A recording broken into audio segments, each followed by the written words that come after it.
Hi there, my name is McKenna. In this video, I want to show you my process and also give some insight into avoiding pitfalls. I've wasted so many supplies trying to figure things out, so I hope this helps. I've sold stickers, prints, and other artwork online at art markets and conventions. I sometimes order my stickers through a company, but for the most part I make them from home. It definitely doesn't save time, but it saves a bit of money. I'll start with my favorite sticker paper. I've tried many, and I like the Online Labels Waterproof Matte for inkjet. This paper has a nice vibrancy to it, and it's a really nice quality. I use Photoshop to arrange the stickers, and I start on an 8.5 by 11 canvas. I'll print the sheet at full size with a borderless full bleed printer, but I give the sticker a few millimeters of breathing room from the edge. I make sure the background is transparent and I can resize the sticker to how big I want. I copy and paste the sticker, and I will usually try to get them as big as possible to use as much space as I can. Since my printer is older, it tends to print out a bit wonky and slightly crooked, so I put 4 squares in the corners as a guide for being able to align it to the Cricut mat. I use the rectangle tool and hold down Shift to make a perfect square.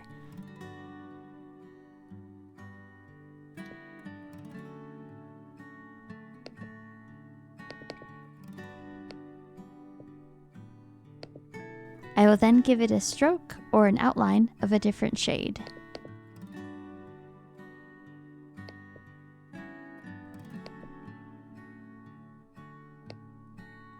I will then save it as a PNG file so it keeps the transparent background, so the Cricut knows where to cut out when I put the sheet in the program. I'll talk more about the Cricut in a bit.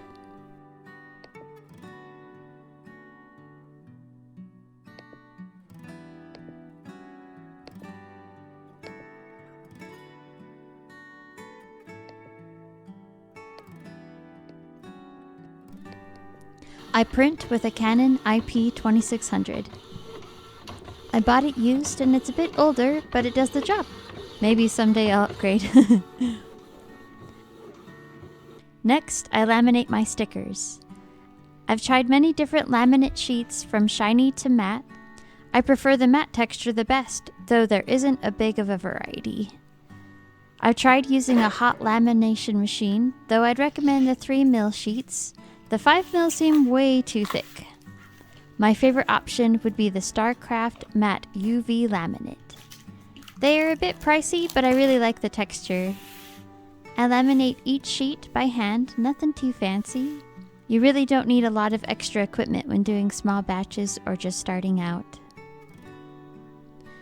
If you're familiar with how the Cricut machine works, the Cricut has a sensor capability that is able to read a big black border as a guide to know where to cut, but I don't do it that way because it wastes a lot of that sticker paper real estate. I use the borderless print and cut method. I adapted this technique from other YouTube videos that I'll try to find credit and link in the description. Essentially, you make an 8.5 by 11 guide that is cut into painter's tape on your Cricut mat, and that gives you the template to place your sticker sheet. The 4 boxes in the corners I talked about previously are important to help align properly on the mat, since my prints come out a little crooked sometimes. They are also necessary for the Cricut to read that your page is indeed 8.5 by 11. Make sure to align the sticker paper as perfect as you can to the 8.5 by 11 guide. It helps to have the mat secured down somehow. I peel back a strip of the laminate backing and align the sheet up perfectly before pressing down.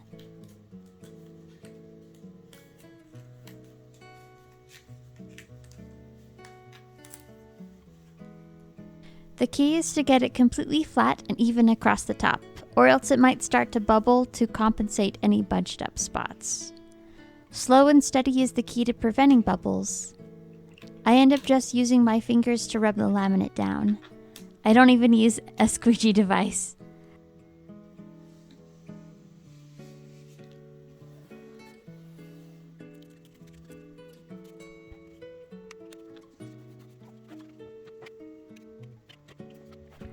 I use my other hand to move the backing out of the way as I go. I give the sheet a good scrubbing to make sure the laminate is all the way sealed. You could also send it through a cold laminator if you wanted to, but you don't need to. At this point, you could cut the stickers out by hand. I definitely have found the most pain in the ass part is with using a cutting machine. Definitely expect a learning curve to it. But once it clicks, it saves so much time and looks high quality. In the Cricut program, I found the best setting for cutting through the stickers has been Light Cardstock Plus, with a double cut. There were lots of tutorials on how to use the program, so I'll briefly run through it.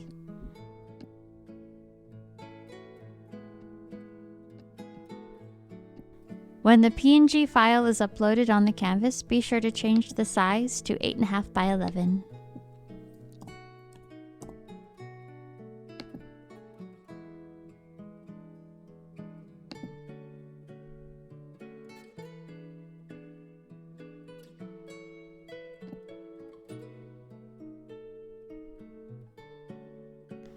When putting the mat into the machine, be sure to put it in the same way every time. I always make sure it is flush against the left-hand side. When it is ready to cut, the mat gets rolled up into the machine. Sometimes it doesn't catch and the mat doesn't roll up. There have been times it went in crooked, so the cut ended up being crooked. This is one of those things I wish I had more awareness about when I first started, so definitely get familiar with it.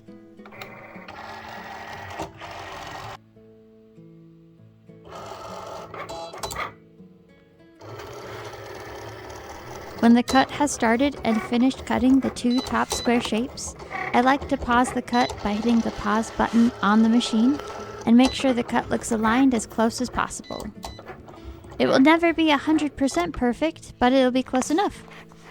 If it is way off, I will cancel the cut and reposition the sticker sheet on the mat. I will also retape the squares to test it again. The blade also builds up gunk and residue, so I often pause for every other sticker to clean it off by stabbing it in a ball of tin foil.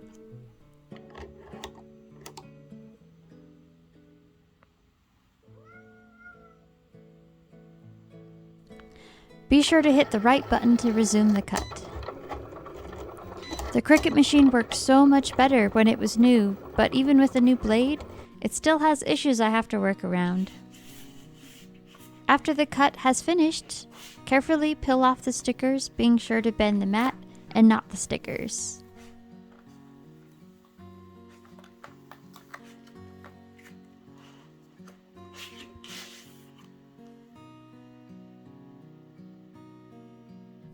My cat is always needy when I work on projects.